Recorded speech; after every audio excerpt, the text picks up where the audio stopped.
Hello అండి, నేను మీ సౌజన్య, parenting coach. మన పిల్లలకి మంచి చదువు, మంచి తిండి, మంచి బొమ్మలు అన్నీ కూడా ఇస్తూ ఉంటాం కదా. కానీ మంచి ఫ్రెండ్స్ని ఎలా చూస్ చేసుకోవాలో అది ఎప్పుడైనా నేర్పిస్తామా? ఎందుకంటే మీ చైల్డ్ ఎవరితో గడుపుతున్నాడో ఆ మనిషే మీ చైల్డ్ని తీర్చిదిద్దుతాడు. ఎస్, ఈరోజు మనం ఇదే టాపిక్ మీద మాట్లాడుకోబోతున్నాం. దీంట్లో 10 సైన్స్ ఏంటో నేను చెప్తాను. ఈ 10 కూడా మీ చైల్డ్కి ఒక్కొక్క లైఫ్ స్కిల్ అనమాట. అందుకే చివరి వరకు చూడండి. ఒక విషయం చెప్తాను, మన పిల్లలు వాళ్ళ ఫ్రెండ్స్ లానే మాట్లాడతారు, వాళ్ళ ఫ్రెండ్స్ లానే ఆలోచిస్తారు, వాళ్ళ ఫ్రెండ్స్ లానే ప్రవర్తిస్తారు కూడా. మనం ఎంత మంచి చెప్పినా కూడా రోజు వాళ్ళు ఎవరితో గడుపుతున్నారో ఆ ప్రభావమే ఎక్కువగా ఉంటుంది. కాబట్టి ఫ్రెండ్స్ని ఎలా చూస్ చేయాలి అనేది ఒక స్కిల్ అన్నమాట. అది మన పిల్లలకి మనం ఇవ్వగలిగే ఒక బిగ్గెస్ట్ గిఫ్ట్ అవుతుంది. అవే 10 సైన్స్ అన్నమాట. మొదటి 5 సైన్స్ ఏం చెప్తాయంటే ఫ్రెండ్స్ మంచివాడా కాదా అనేది తెలుసుకోవాలి. నెక్స్ట్ 5 సైన్స్ ఏంటంటే ఆ ఫ్రెండ్షిప్ నుంచి ఎప్పుడు దూరం జరగాలి, ఎలా జరగాలి అనేది తెలుస్తుంది. సో దీంట్లో మొదటి సైన్ వచ్చేసి ఫ్రెండ్స్తో గడిపిన తర్వాత మీ చైల్డ్ ఎలా ఫీల్ అవుతున్నారు. కొన్ని ఫ్రెండ్స్ దగ్గర ప్రశాంతంగా ఉంటారు, కలిసిపోయి సేఫ్గా అనిపిస్తుంది. ఇంకో కొంతమంది ఫ్రెండ్స్ ఉంటారు, వాళ్ళతో ఉన్నప్పుడు యాంగ్షియస్గా ఉంటారు, చిన్న చూపు చూస్తారు, కన్ఫ్యూజన్లో ఉండిపోతాడు. సో మీ చైల్డ్కి నేర్పించండి, వాళ్ళ దగ్గర నుంచి వచ్చాక కూడా నువ్వు ఎలా ఫీల్ అవుతున్నావో గమనించమని. ఆ ఫీలింగ్ ఏదైతే ఉందో అది చాలా పెద్ద నిజం చెప్తుంది. రెండో సైన్ వచ్చేసి మీ చైల్డ్ నో అన్నప్పుడు ఏం జరుగుతుంది. మంచి ఫ్రెండ్స్ ఏం చేస్తారు, కొంచెం నిరాశపరుస్తారు, కానీ ఆ నోకి రెస్పెక్ట్ చేస్తారు. కానీ నోకి ప్రెషర్ పెట్టి ఎగతాళి చేసే లేదా పనిష్ చేసే ఫ్రెండ్స్ అయితే అది రెడ్ ఫ్లాగ్ అని గమనించండి. మంచి ఫ్రెండ్స్ ఎప్పుడూ కూడా మీ చైల్డ్ లిమిట్స్ ని గౌరవిస్తారు. మూడో సైన్ వచ్చేసి మీ చైల్డ్ రాణిస్తే అంటే సక్సెస్ అయితే ఎవరు నిజంగా హ్యాపీగా అవుతున్నారు.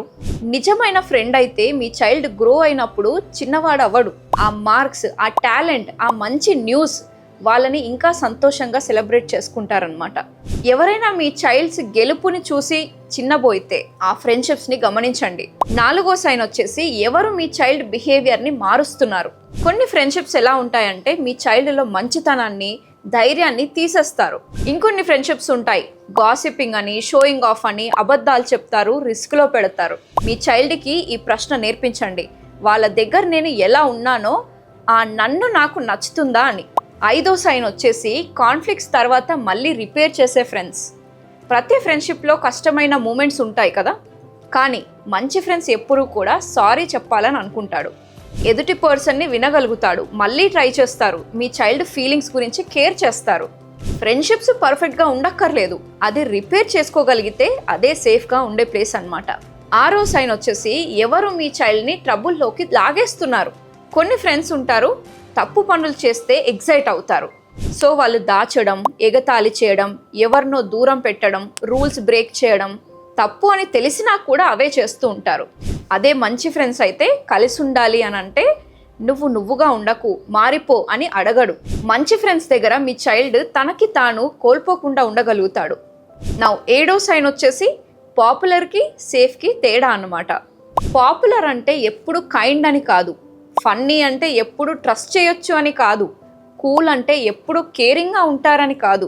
మీ చైల్డ్కి నేర్పించండి స్టేటస్ని దాటి క్యారెక్టర్ని చూడమని. ఇక్కడ ఎవరు పాపులర్ అని కాదు, ఎవరు మంచివాడు అనేది ముఖ్యం. ఎనిమిదో సైన్ వచ్చేసి వన్ సైడెడ్ ఫ్రెండ్షిప్స్. చైల్డే ఎప్పుడు సారీ చెప్పేవాడు, హెల్ప్ చేసేవాడు, వెయిట్ చేసేవాడు, వెనుక పడేవాడు, వదిలిపెట్టేవాడే అయితే ఆ ఫ్రెండ్షిప్స్ బ్యాలెన్స్డ్గా లేదు అని అర్థం. మంచి ఫ్రెండ్షిప్స్ అంటే ఇద్దరికి చోటిస్తుంది. మంచి ఫ్రెండ్షిప్స్లో ఎప్పుడు కూడా ఒక్కరే ఇస్తే ఆ ఫ్రెండ్షిప్స్ గురించి మళ్ళీ ఆలోచించండి. 9వ సైన్ వచ్చేసి క్లోజ్ ఫ్రెండ్స్ దగ్గర ప్రశాంతంగా అనిపించాలి. ఫ్రెండ్షిప్స్ అంటే మీ చైల్డ్ ఎప్పుడు గెస్ చేయనక్కర్లేదు. వాడు కోపంగా ఉన్నాడా, నన్ను దూరం పెడతాడా, నేనేమైనా తప్పు చేశానా, ఇది కూడా ఒక సైనే. క్లోజ్ ఫ్రెండ్స్ దగ్గర ఎప్పుడు కూడా మీ చైల్డ్ రిలాక్స్డ్గా ఉండగలగాలి, భయంతో కాదు. లాస్ట్ బట్ నాట్ లీస్ట్ 10వ సైన్ వచ్చేసి ఒక ఫ్రెండ్షిప్స్ నుంచి బయటకి రావడం కూడా ఓకే. ప్రతి ఫ్రెండ్షిప్స్ పర్మనెంట్ కాదు కదా, పిల్లలు తెలుసుకోవాలి. ఇన్ఫ్యాక్ట్ పేరెంట్స్ కూడా తెలుసుకోవాలి, వాళ్ళు ఎవరినైనా ఇష్టపడుతూ కూడా కొంచెం వెనక్కి అడుగు వేయొచ్చు. మంచి ఫ్రెండ్స్ని చూస్ చేయడం అని అంటే సెల్ఫిష్నెస్ కాదు, అలా అని ఎవరినో బాధ పెట్టడం కాదు.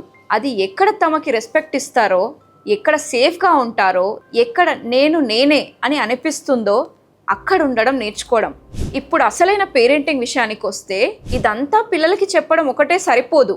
మీ చైల్డ్ మొదటి ఫ్రెండ్షిప్ని మీ ఇంట్లోనే చూస్తారు.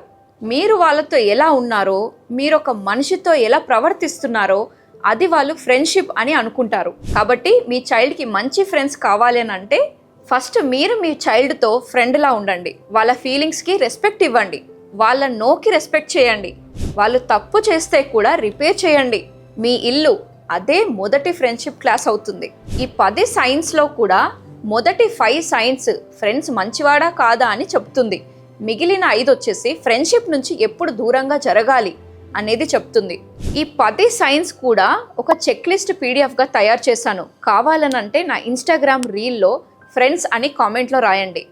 మీ చైల్డ్ మంచి ఫ్రెండ్స్ కోసం వాళ్ళ ఫ్రెండ్స్ అందరికీ కూడా షేర్ చేయండి. సో మీ చైల్డ్కి మంచి ఫ్రెండ్స్ కావాలనుకుంటున్నారా? అయితే మీరు చేయాల్సింది ఒకటే, వాళ్ళ స్కూల్ గ్రూప్స్ ఉంటాయి కదా, దాంట్లో ఈ వీడియో షేర్ చేయండి. వాళ్ళ ఫ్రెండ్స్ అందరూ చూసిన తర్వాత వాట్ ఈస్ రియల్ ఫ్రెండ్షిప్ అని నేర్చుకుంటారు. సో మీ చైల్డ్కి అండ్ వాళ్ళ ఫ్రెండ్స్కి అర్థమవుతుంది the real meaning of friendship. మరి మీ చైల్డ్ ఎమోషనల్ స్ట్రెంగ్త్ గురించి, డిసిప్లిన్ గురించి మీరు ఇంకా తెలుసుకోవాలనంటే నా అల్టిమేట్ పేరెంటింగ్ మాస్టరీ కోర్స్ని డిజైన్ చేశాను. లింక్ డిస్క్రిప్షన్లో ఇస్తున్నాను. ఇప్పుడే వెళ్ళి క్లిక్ చేసి రిజిస్టర్ చేసుకోండి. ఆ కోర్స్ గురించి ఎలాంటి క్వైరీస్ ఉన్నా కూడా ఈ వాట్సాప్ నంబర్కి కాల్ చేయండి. మళ్ళీ ఇంకో ఇంట్రెస్టింగ్ టాపిక్తో మళ్ళీ కలుద్దాం. Thank you so much for watching.